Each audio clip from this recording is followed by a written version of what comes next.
فاح عبيرها تجدو فرع تلاوة القرآن الكريم وتجويده برواية ورش عن نافع.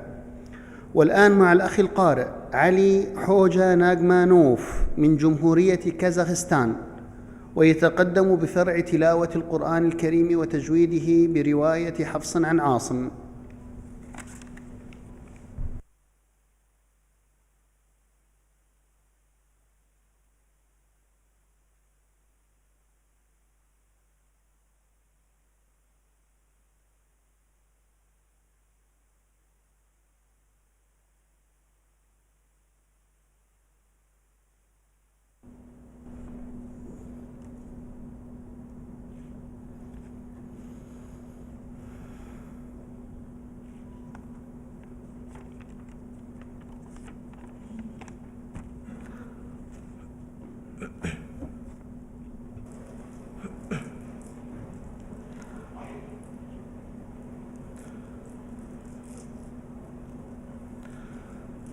أعوذ بالله من الشيطان الرجيم. بسم الله الرحمن الرحيم. إن الله فالق الحب والنوى يخرج الحي من الميت ومخرج الميت من الحي ذلكم الله فأنى تؤفكون. فالق الإصباح وجعل الليل سكنا والشمس والقمر حسبانا ذلك تقدير العزيز العليم. وهو الذي جعل لكم النجوم لتهتدوا بها في ظلمات البر والبحر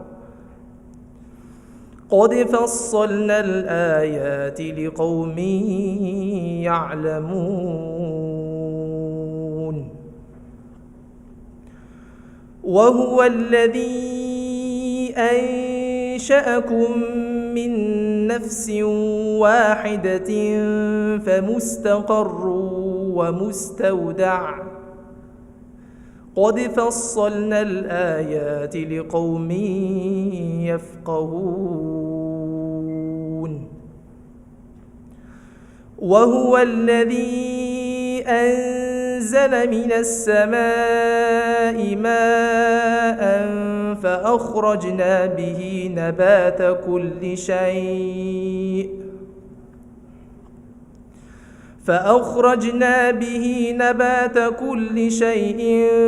فأخرجنا منه خضرا نخرج منه حبا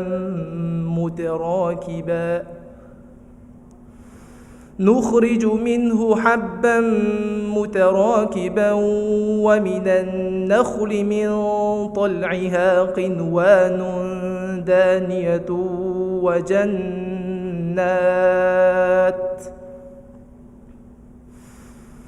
وجنات من أعناب والزيتون والرمان مشتبها وغير متشابه انظروا إلى ثمره إذا أثمر وينعه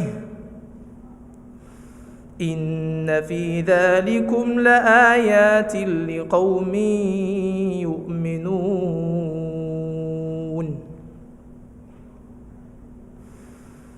وجعلوا لله شركاء